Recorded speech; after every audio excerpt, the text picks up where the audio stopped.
நீங்கள் கடந்த 3 தேர்தலில் திமுகவுக்கு வெற்றியை கொடுத்தீங்க. போன தேர்தல் மட்டும் கிடையாது. சிந்தித்து பாருங்கள். திமுக 3 தேர்தலில் வெற்றி பெறுகின்ற ஒரு கட்சியாது. அப்படி 3 தேர்தலில் நீங்கள் திமுகவுக்கு வாக்களித்து அவர்கள் தகுதியானவர்களா? அவ்வளோ தகுதியா இருக்கா திமுகவுக்கு? மோசடி செய்கின்ற திமுக விவசாயிகளுக்கு எதிரி, சமூக நீதிக்கு எதிரிமா? சமூக நீதிக்கு எதிரி. சமூக நீதி என்றால் என்னவென்று தெரியாத ஒரு முதலமைச்சர் ஸ்டாலின் அவர்கள். சமூக நீதி பற்றி பேசுவதற்கு கூட தகுதி இல்லாத ஒரு முதலமைச்சர் ஸ்டாலின் அவர்கள். இப்படியெல்லாம் ஒரு ஆட்சி, அவ்வளமான ஒரு ஆட்சி, மோசடி ஆட்சி அகற்றுங்கள். தமிழக மக்களே சிந்தித்து பாருங்கள். 3 தேர்தலில் திமுகவுக்கு வெற்றியை கொடுத்தீர்கள். 2019 நாடாளுமன்ற தேர்தலில் 40ற்கு 39 எம்பிக்களை நீங்கள் திமுகவை வெற்றி பெற வைத்தீர்கள். 2021 சட்டமன்ற தேர்தலில் திமுகவுக்கு ஆட்சியை கொடுத்தீர்கள். ஸ்டாலின் அவர்களை முதலமைச்சராக்கினீர்கள். 2024 நாடாளுமன்ற தேர்தலில் 40ற்கு 40 எம்பிக்களில் 40ம் திமுகவுக்கு நீங்கள் வெற்றியை கொடுத்தீர்கள். கொடுத்து என்ன பயன், என்ன பிரயோஜனம்? 4வது தேர்தல் வர இருக்கிறது, 6 மாதம்.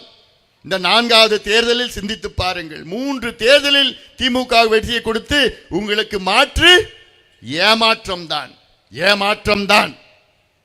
கடந்த சட்டமன்ற தேர்தலுக்கு முன்பு ஸ்டாலின் அவர்கள் உங்களிடம் சந்தித்து எத்தனையோ வாக்குறுதிகளை கொடுத்தார்கள். இந்த வாக்குறுதிகள் எல்லாம் நான் ஒரு புத்தகமாக நான் போட்டிருக்கின்றேன். திமுக இந்த வாக்குறுதியில் புத்தகம் போட மாட்டான். போடுறதுக்கு தைரியம் இருக்கா உங்களுக்கு? போட மாட்டான். நான் போட்டு இருக்கிறேன். இந்த புத்தகம் பேர் வந்து விடியல் எங்கே. இது படிங்க, ஆன்லைன்ல இருக்குது. விடியல் எங்கேன்னு ஒரு புத்தகம் போன மாசம் வெளியிட்டேன். இது ஒரு ஆவணம். இதுல திமுக தமிழக மக்களுக்கு கொடுத்த வாக்குறுதிகளை தெள்ளந்தெளிவா நான் போட்டிருக்கிறேன். 505 வாக்குறுதிகள் கொடுத்தார்கள் தேர்தலுக்கு முன்பு. அதுல எவ்வளவு நிறைவேற்றிருக்கிறாங்கன்னா வெறும் 66. கொடுத்தது எவ்வளவு?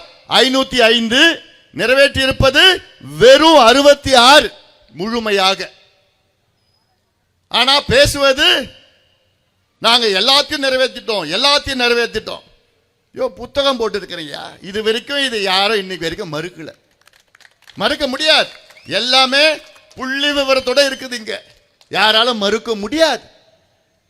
505 வாக்குறுதிகளில் 66 தான் முழுமையாக நிறைவேற்றிருக்கின்றால், மற்ற வாக்குறுதிகள் ஏதோ கொஞ்சம், இன்னொரு 60 அறகுறையா.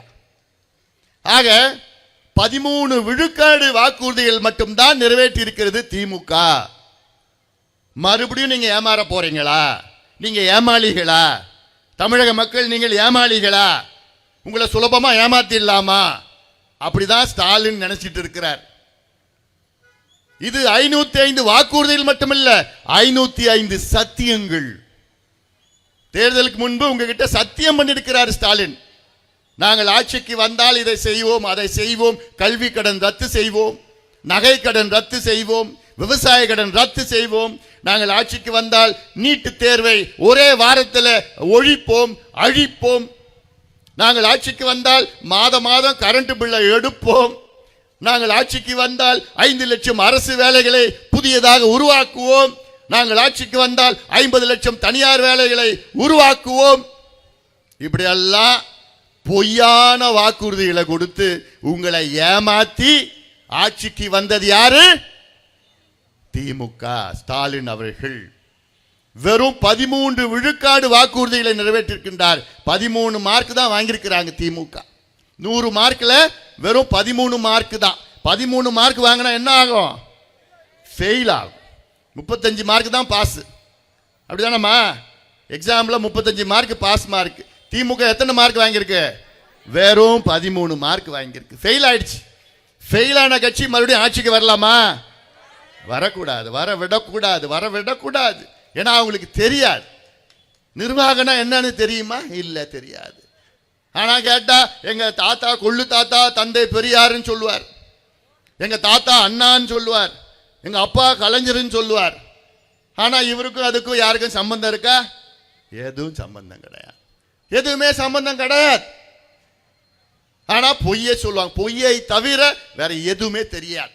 அந்த காலத்துல, அதாவது ஐரோப்பாவில் ஜெர்மனி நாட்டை ஆண்ட ஹிட்லர், அவன் ஒரு மாதிரி சர்வாதிகாரி, கொடூரமானவன், கொலகார பாவி.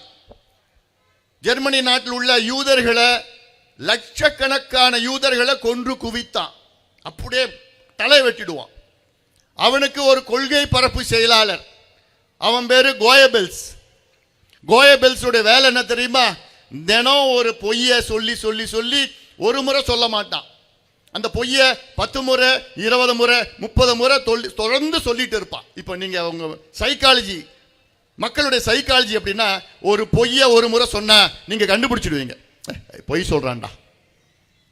ஒரு பொய்ய 2 முறை சொன்னா அப்பயும் நீங்க கண்டுபிடிச்சு பொய் தாண்டா சொல்றான். அதே பொய்ய 3 முறை சொன்னா உங்களுக்கு மனசுல லேசா ஒரு சந்தேகம் வரும். இருக்கலாமா, உண்மையா இருக்கலாமா. 4 முறை 5 முறை சொன்னா உங்களுக்கு அந்த சந்தேகம் உறுதியாகும். ஆமா, உண்மையா கூட இருக்கலாம். அந்த பொய்ய 6, 7, 8, 9 முறை சொல்றப்போ நீங்க அது உண்மைன்னு நினைச்சுப்பீங்க. 10 முறை உறுதியாயிடும், அது உண்மைதான்ப்பா, அடிச்சு நீங்க பேசுவீங்க. இதுதான் கோயபெல்ஸ் பிரச்சாரம். இந்த பிரச்சாரத்தை தான் இன்று திமுக கையில் எடுத்து உங்களுக்கு நாங்க செஞ்சிட்டோம் செஞ்சிட்டோம் செஞ்சிட்டோம் செஞ்சிட்டோம் இப்படிதான் மோசடி செய்து கொண்டிருக்கின்றார்கள். நேற்று கூட சென்னையில் ஒரு விழா நடத்தினானுங்க. உங்க பணத்தை வச்சுதான், வரி பணத்தை வச்சு, கோடிக்கணக்கான பணத்தை வச்சுக்கிட்டு கல்வித்துறை இந்தியாவிலே சிறந்த துறை தமிழ்நாட்டினுடைய கல்வித்துறையா. படுபாவீங்களா, உங்களுக்கு நாக்கெல்லாம் இல்லையா? நாக்கு கூசாதையா? பொய் சொல்றதுக்கு உங்களுக்குலாம் எதுவும் இல்லையா? கல்வியில் சிறந்தது தமிழ்நாடா? இன்னைக்கு படுபாதாளத்தில் இருக்கிறது தமிழ்நாடு. படுபாதாளத்தில் இருக்கிறது கல்வித்துறையில.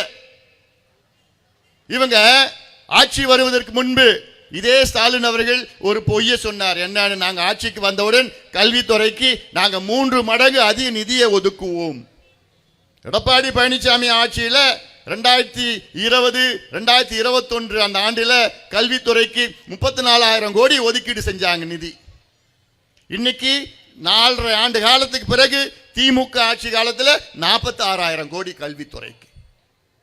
34,000 கோடி கடந்த ஆட்சியில், இன்னைக்கு 46,000 கோடி, 12,000 கோடி உயர்த்திருக்கின்றார்கள் 4 வருஷத்துல. ஆனா சொன்னது என்ன? 3 மடங்கு அதிக கல்வித்துறையில நிதி ஒதுக்கீடு செய்வோம். எவ்வளவு செஞ்சிருக்கணும்? 1,02,000 கோடி செஞ்சிருக்கணும். ஆனா செஞ்சது எவ்வளவு? வெறும் 46,000 கோடி. இது ஏமாத்து தானே, 420 ஃபாஜிரி பித்தலாட்டம் தானே இது.